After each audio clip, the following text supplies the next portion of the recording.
to episode 78, and it is me, your host Louise, and this is the Pet Loss Journals podcast. If you are new here, welcome, and if you are a seasoned listener, welcome back. I've had a couple of weeks break, but I do think that it's much needed. I suppose I've been in a bit of a funk, really, and just not feeling as creative as I normally would be feeling. And sometimes I have difficulty with that word creative because I always just associate it with artists and musicians and like really talented people, but I guess everyone's creativity is different and shines through in a different way, and mine would have been writing. Obviously I wrote a book and released it this year, talking about my story, about my experience of pet loss, having guests on and getting them to share and really listening to what they're sharing, helping people to feel validated in pet loss, and writing posts, content on social media that are a little bit out of the norm. And that's what I have kind of been doing, a good bit of that lately, but for good reason. And if you have been keeping an eye on Instagram, you would know exactly what I'm talking about. But for those who haven't, I'll fill you in a little bit. So my Instagram account has grown a lot in the last 4 to 5 months. And there are some negative comments coming out of the woodwork that I have been seeing, particularly over the last month or so. And I have never experienced that before, luckily enough. I don't experience much of it, but this is new for me, and I didn't think that that would kind of happen in my line of work, but clearly it does. And I just want this episode really to highlight the reality of your reality, of you living in society, and I'm getting a glimpse of that through my page. So a brief kind of recap of what happened is, I created an Instagram reel, and the reel was basically about the fact that I found my pet loss experience a lot more difficult than my human loss experiences. And that's my kind of experience, my journey, and many people that I talk to, many clients of mine have felt the same way. The post was not about comparison in any way. I always talk about my story and my experience and hope that others can resonate, making them then feel safe to share their experience in the comments and so on. So this was a DM I received from a non-follower about one of my reels, and they said, "I was just wondering how completely stupid you are as a human being. The ignorance and the level of ignorance to compare losing a pet to a child or a human being. Really? Shameful and shallow." So I'm laughing now. I wasn't laughing at the time. I was actually in shock. But what happened in my body was like a knee-jerk reaction of, I did something wrong. But then, like a couple of minutes later, I just felt a sense of, this person is clearly hurting. This person is clearly projecting their pain onto a complete stranger. And this person maybe has never had the joy of a beautiful connection with an animal, like to the extent of like grief really taking hold of them and them finding that challenging. I doubt that they would have experienced that, and I felt sad for them because they haven't. But also Of course it's not nice. I mean, I'm only human. I can't just be like, I'm fine. So I had to think about this. I didn't reply to this person at all because I don't believe in. I just, it's not right for me. It's not something I would do, is to reply to something like this. I don't want to give it energy. So I thought about it for a couple of hours and I kind of said, I want to do something with this. I want to highlight this. So I made an Instagram post, a carousel post about a week ago, and I screenshotted this message and put it on this post and just highlighted that this is the reality that we face. So you listening, this is the reality that you face, essentially. And the reason why I wanted to talk about this is because that person is the reason we are ashamed of our grief. Like, we're afraid to share our stories and we feel completely isolated and alone in our pain, our pet loss grief. And that is a prime example of it. That person, just one person in the world, but for you living your daily life, you may encounter comments and people like that. But like, I know that that's not the truth. That person is entitled to their opinion, but I know that that's not the truth for me, because my grief for Ozzy and Moose is valid. The bonds were real and it hurt more than human loss for me, and that's okay. And that is the case for many people, many, like maybe you listening right now, and that's okay, because every form of grief matters. I don't believe in comparison. I was not comparing, I was sharing my experience. So I think by sharing this story with you, I want you to think now in your own life, has there been somebody, or is there somebody who may not be as rude as that, but maybe, possibly they have. Is there someone in your life that makes you feel a certain way when they comment about your grief? Or has there been someone in your life that silences you, that silences your grief? Because the thing is, every time you speak openly about your pet loss, you're putting that energy out into the world, and if you do it even online, which is incredible, you're reminding somebody else that they're not alone, that it's safe for them to share their pet loss grief. So I don't want to let that person silence me. I won't. I was never going to. And for this example for you, I would love for you to feel, is there someone in my life that has silenced me, and how can I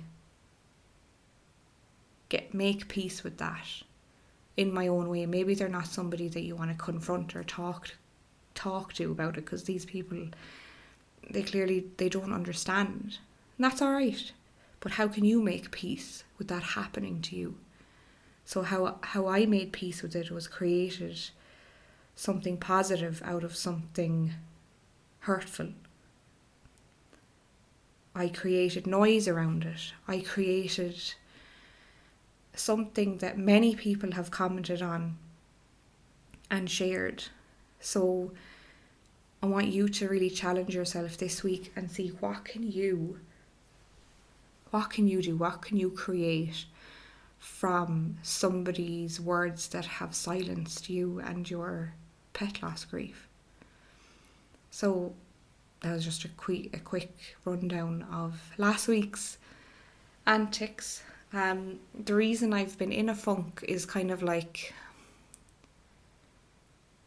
along with that person, there's been other messages and other comments and things like that, and I've just been trying to navigate that and kind of like get used to that, I guess. That I didn't think that would come my way in this line of work, But the internet is a treacherous place sometimes. I feel safest here with you on this podcast. I've always said it and I always will say it.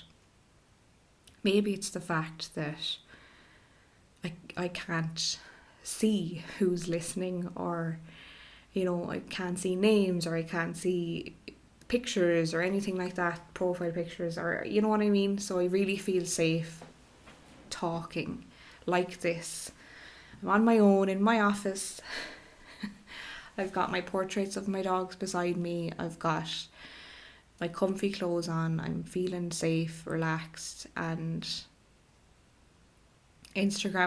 social media has become a place where you have to show your best side at all times, and I really don't. Like, my life is like a roller coaster, like I'm sure yours is. And if you listened to episode 72 episodes ago, what one are we on now? Yeah, if you listened to episode 76, you would know that this year has been tough for me with regards to I've been grieving and getting married and writing a book, releasing a book, and just all the craziness to come. So it's been a tough year. I wanted to still release weekly podcast episodes, but I was burnt out. That's the truth. And I'm human, and I think nobody's going to be like, where's my weekly episode? But I think that this one wasn't necessarily planned. It's just a kind of spur of the moment podcast episode that I wanted to record and share for you. Thinking about that person who left me that DM also reminds me of a time the week after, or maybe 2 weeks after, both of my dogs died, which is now coming on 6 years in a couple of weeks' time. Their anniversary is fast approaching, but it reminds me of the time I was in my workplace, the job I had at the time, and it was an office job, and my boss was asking me to do something. We were standing in the hallway of the office, and he was asking me to do something, and I was feeling overwhelmed with the amount of workload or something. I can't exactly remember the conversation, but I do remember his reaction. I started to get flustered, and he was staring at me, and he said, "Oh, what's wrong, Louise?" And I said, I just broke down. I couldn't even say anything. I just broke down crying, because all that was in my mind is my dogs and the fact that they died, and the images in my head that I was constantly seeing, the flashbacks, and just the crippling anxiety from morning to night. And I just broke down, and he went bright red, and he said to me, "Oh, for God's sake, just go home or something." And I just got my bag and ran out of the office. And I was driving home, and I remember the feelings. I felt ashamed of myself. I felt embarrassed. I felt that I was dismissed and inconvenient. Grief doesn't ask for permission, we all know that, and the roller coaster, the waves just crash out of nowhere. But I remember his reaction, and I remember internalizing that as shame, and there must be something wrong with me. I can't hold it together. I couldn't be professional. And I think a couple of days later, my brother and I were in the car together, and he just turned to me and said, "Would you not get a new puppy for yourself?" And I just, I couldn't say anything. I literally couldn't speak, because I feel like did anybody see what my life was like? It absolutely revolved around these two living beings, these two gorgeous dogs. I did everything for them. My days were structured around them.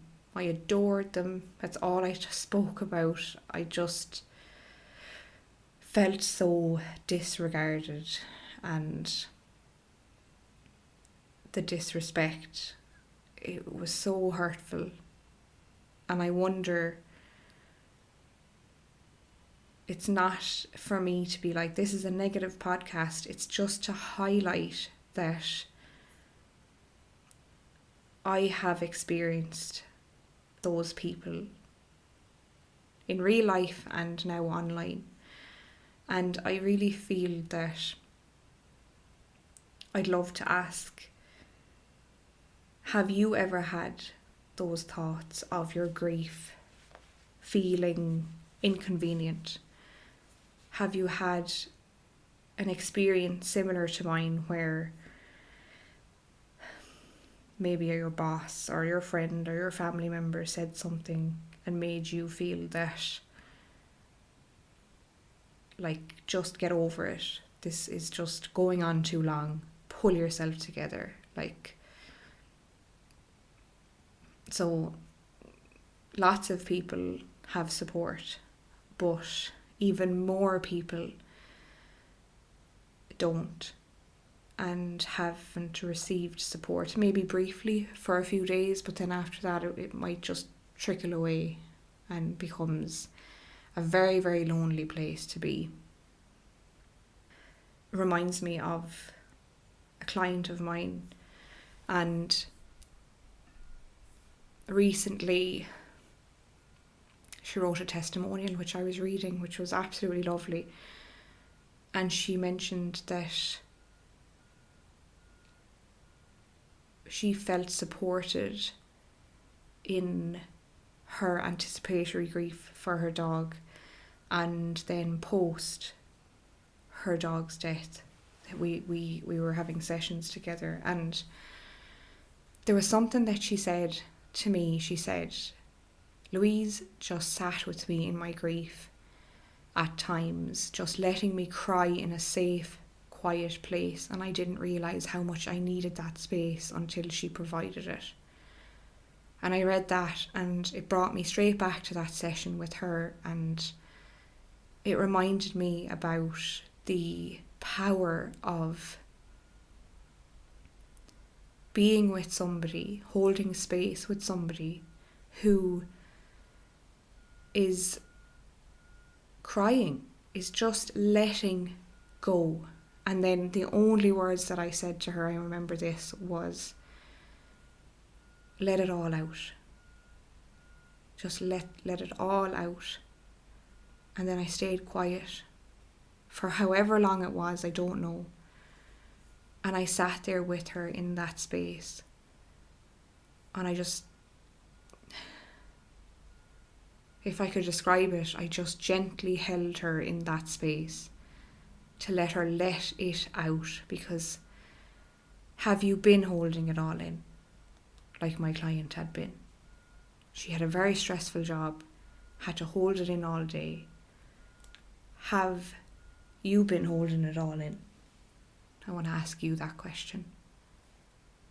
I remember speaking to so many clients this year, and they all have said and shared that,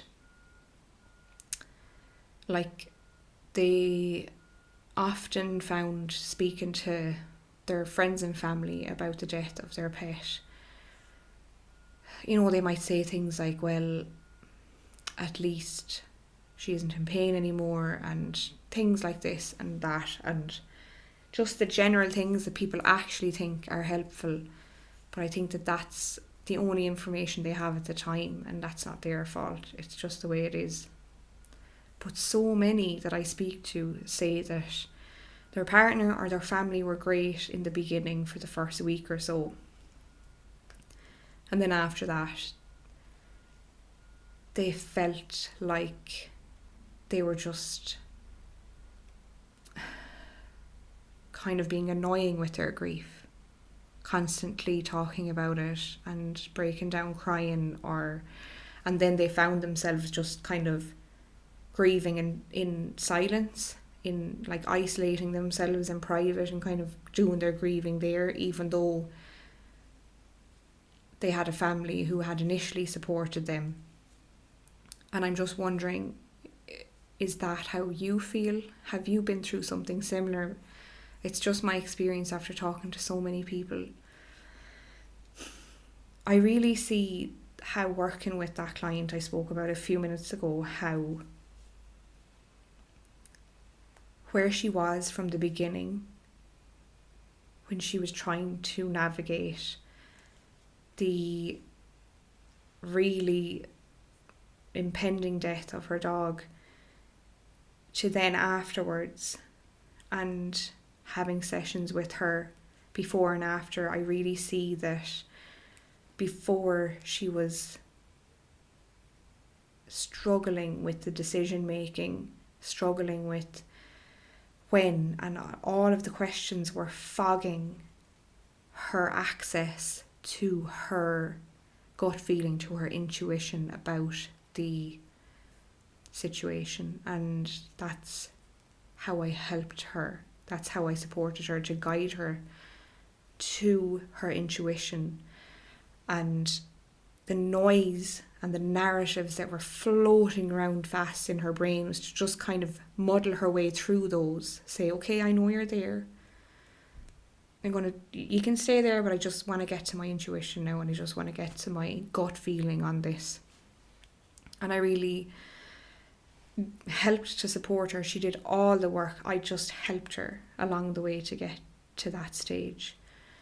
And then afterwards, just seeing how she felt being able to express her grief and sadness, however it came up in sessions together, was just incredible. She said that just having a place like that was just priceless to her. And I really do feel that that is the essence of the support, the service that I provide to people. And I know I don't really mention much about my actual business, my services on this podcast, because a lot of the content I put out is free, as I believe people should be able to access like help and support, and free help and support is so crucial.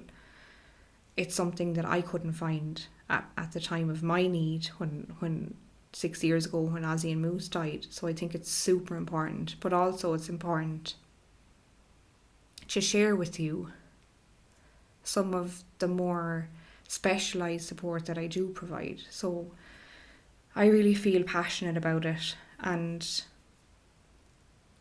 I really feel that sharing these stories, these moments with you, gives you an insight into what it's like to work with me. And if you do want to work with me, the link to book a session with me will be in the show notes. But I would love to share more unstructured podcast episodes like this with you. Let me know what you think. You always know where to find my contact information in the show notes, or pop me a message on Instagram. I'm going to try my best. I was laughing because it's like, every time I have a message on Instagram, and I get a lot of messages, but I'm always on the edge of my seat going, what now?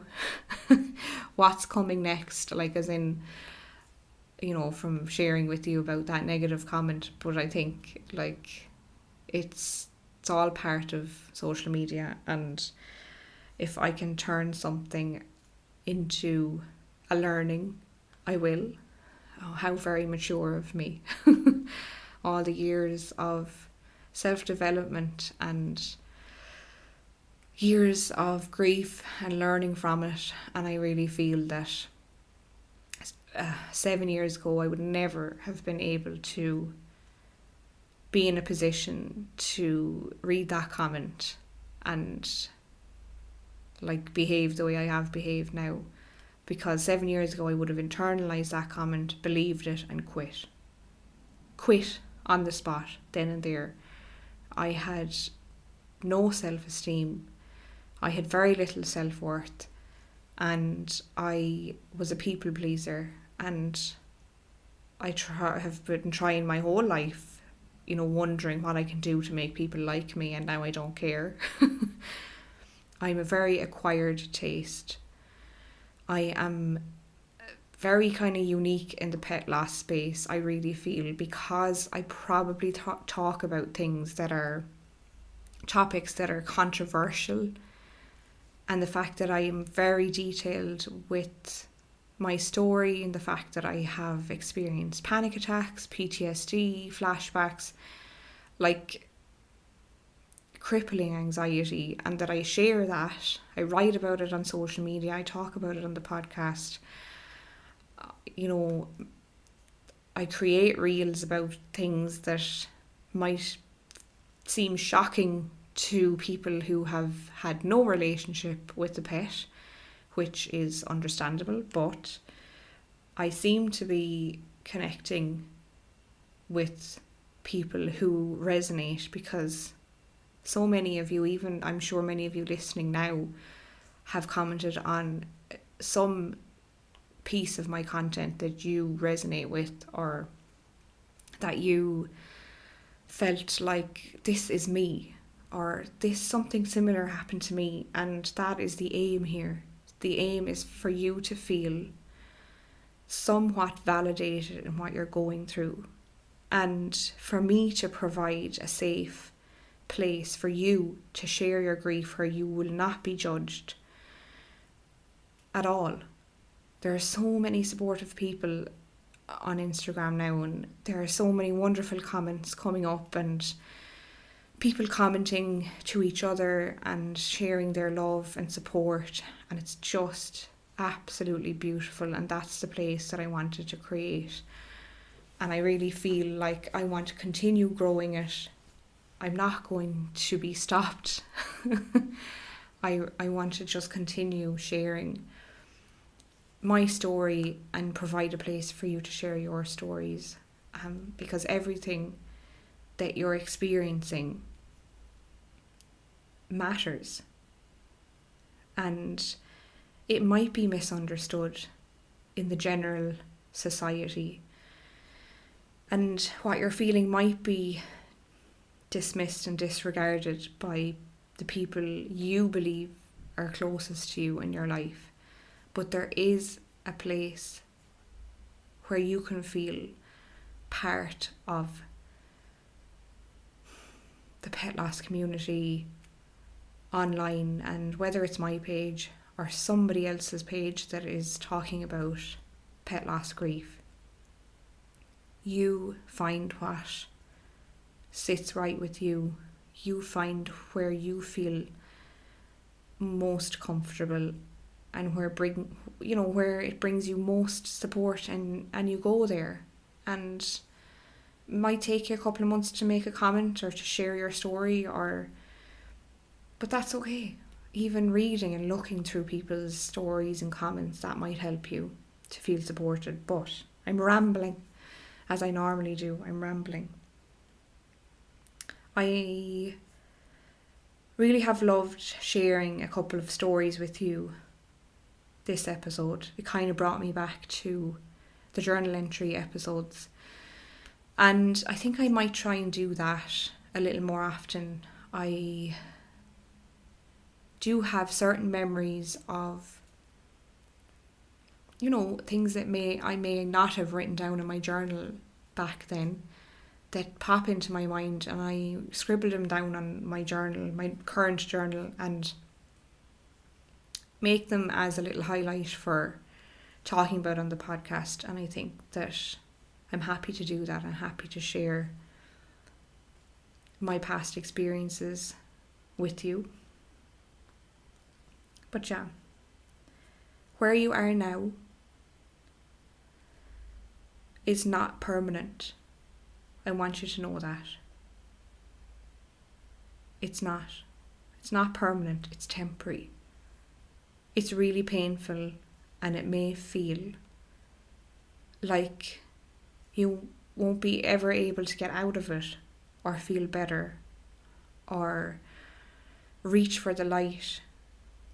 But I want you to know that if I can do it, so can you.